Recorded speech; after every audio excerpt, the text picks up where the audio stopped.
श्री गणेशाय नमः। बोलिए विष्णु भगवान की जय। आमल की एकादशी। आमल की एकादशी फाल्गुन मास के शुक्ल पक्ष की एकादशी को कहते हैं। आमल की मतलब आंवला। इस दिन आंवले के पेड़ की पूजा करें, 7 बार परिक्रमा लगाते हुए 7 कलावा बांधें। इससे दाम्पत्य जीवन में खुशहाली आती है और जीवन साथी की हर मनोकामना पूरी होती है। आमल की एकादशी के दिन विष्णु भगवान की पूजा करें और उन्हें आंवले का फल जरूर अर्पित करें। इस एकादशी के दिन नौकरी या कारोबार में आ रही परेशानी को दूर करने के लिए आंवले के पेड़ में 1 लोटा जल अवश्य चढ़ाएं और इस दिन भगवान शंकर जी को जल चढ़ाएं, गुलाल और चंदन अर्पित करें, बेलपत्र चढ़ाएं और प्रार्थना करें। इससे आपको बहुत ही लाभ होगा। बोलिए कृष्णचंद्र भगवान की जय। सभी कथा प्रेमी जन को राधे राधे। यदि आप हमारे चैनल को अभी तक सब्सक्राइब नहीं किया है तो सब्सक्राइब जरूर करें, वीडियो को लाइक करें और अपने इष्ट मित्रों के साथ शेयर करें ताकि वो भी इस कथा का पुण्य लाभ ले सकें। कमेंट्स बॉक्स में जय श्री कृष्णा लिखकर बांके बिहारी के चरणों में अपनी हाजिरी जरूर लगावें। इससे हमारा उत्साहवर्धन भी होता है और साथ में आपका संदेश भगवान के चरणों में पहुँच जाता है। जय श्री कृष्ण। श्री गणेशाय नमः। बोलिए विष्णु भगवान की जय। 11 महारानी की जय। आमल की एकादशी महात्मा। मानधाता जी बोले, हे वशिष्ठ जी, यदि आप मुझ पर प्रसन्न हैं तो ऐसे व्रत की कथा कहो जिससे मेरा कल्याण हो। महर्षि वशिष्ठ जी बोले, हे राजन, सब व्रतों से उत्तम अंत में मोक्ष देने वाला आमल की एकादशी का वर्णन करता हूँ। यह फाल्गुन माह शुक्ल पक्ष में होता है। इस व्रत के फल से समस्त पाप नष्ट हो जाते हैं। इस व्रत का पुण्य 1000 गौदान के फल के बराबर है। मैं आपसे एक पौराणिक कथा कहता हूँ, उसे ध्यानपूर्वक सुनो। एक वैदिक नामक नगर था। उस नगर में ब्राह्मण, वैश्य, क्षत्रिय और शूद्र चारों वर्ण आनंद पूर्वक रहते थे। नगर में सदैव वेद ध्वनि गूंजा करती थी। उस जगह पापी, दुराचारी, नास्तिक आदि कोई भी न था। उस नगर में चैत्ररथ नाम का चंद्रवंशी राजा राज्य करता था। वह महान विद्वान और धार्मिक था। उस राज्य में कोई भी दरिद्र और कंजूस नहीं था। उस राज्य के सब निवासी विष्णु भक्त थे। वहाँ के निवासी वृद्ध से बालक तक प्रत्येक एकादशी का व्रत करते थे। एक समय फाल्गुन मास के शुक्ल पक्ष की आमल नामक एकादशी आई। उस दिन राजा से प्रजा तक, वृद्ध से बालक तक सबने हर्ष सहित एकादशी का व्रत किया। राजा अपनी प्रजा के साथ मंदिर में आकर कुंभ स्थापित किया और धूप, दीप, नैवेद्य, पंचरत्न, छत्र आदि से धात्री का पूजन करने लगे।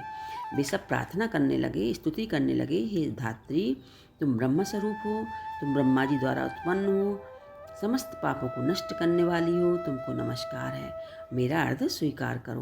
तुम श्री रामचंद्र जी के द्वारा सम्मानित हो। मैं आपकी प्रार्थना करता हूँ, मेरे समस्त पापों का हरण करो।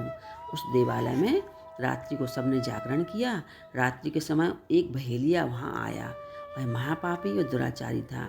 अपने कुटुंब का पालन और जीव हिंसा करके करता था और भूख प्यास से अत्यंत व्याकुल था और भोजन की इच्छा से मंदिर के एक कोने में बैठ गया। उस जगह विष्णु भगवान की कथा और एकादशी महात्मा को सुनने लगा।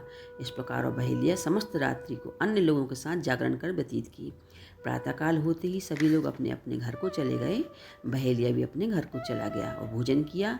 कुछ समय बीतने के पश्चात उस बहेलिया की मृत्यु हो गई। आमल की एकादशी के व्रत के जागरण के प्रभाव से उसका एक राजा के यहाँ जन्म हुआ।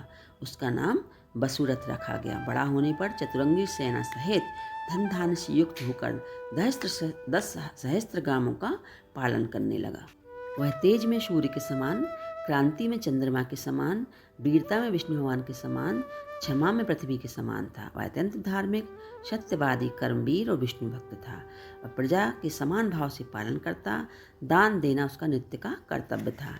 एक दिन राजा शिकार खेलने के लिए गया। देवयोग से वन में वह रास्ता भूल गया। दिशा ज्ञान न होने के कारण उसी वन में एक वृक्ष के नीचे सोता रहा। उस समय पहाड़ी डाकू वहाँ आए। राजा को अकेला देखकर उस पर मारो मारो शब्द करके टूट पड़े। वह डाकू कहने लगा, इस दुष्ट राजा ने हमारे माता पिता, पुत्र पौत्र संबंधियों को मारा है तथा देश से निकाल दिया था। इसे अवश्य मारना चाहिए। ऐसा कहकर डाकू राजा को मारने लगे। उस पर अस्त्र शस्त्र का प्रहार करने लगे। उनके अस्त्र शस्त्र राजा के शरीर पर गिरते ही नष्ट हो जाते। राजा को पुष्पों के समान प्रतीत होते थे। उन डाकुओं के अस्त्र उन पर उल्टा प्रहार करने लगे जिससे वे मूर्छित हो गए। उस समय राजा के शरीर से एक दिव्य देवी प्रकट हुई। वह देवी अत्यंत सुंदर थी तथा सुंदर वस्त्रों से, आभूषणों से अलंकृत थी। उसकी भ्रुकुटी टेढ़ी थी, उसकी आंखों से लाल लाल अग्नि निकल रही थी। वह उस समय दूसरे काल के समान प्रतीत हो रही थी। वह उन डाकुओं को मारने दौड़ी, समस्त डाकुओं के काल के गाल में पहुंचा दिया। राजा जगा, जब डाकुओं को मरा देखकर सोचने लगा, इन शत्रुओं को किसने मारा है, मेरा इस वन में कौन हितैषी रहता है। जब राजा ऐसा विचार कर रहा था, तब आकाशवाणी हुई, हे राजन, इस संसार में विष्णु भगवान के अतिरिक्त तेरी कौन रक्षा कर सकता है।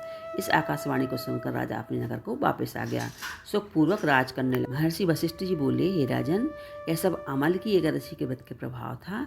जो मनुष्य एक अमल की एकादशी का व्रत भी करते हैं, वे प्रत्येक कार्य में सफल होते हैं और अंत में विष्णु लोक को जाते हैं। बोलिए कृष्णचंद्र भगवान की जय।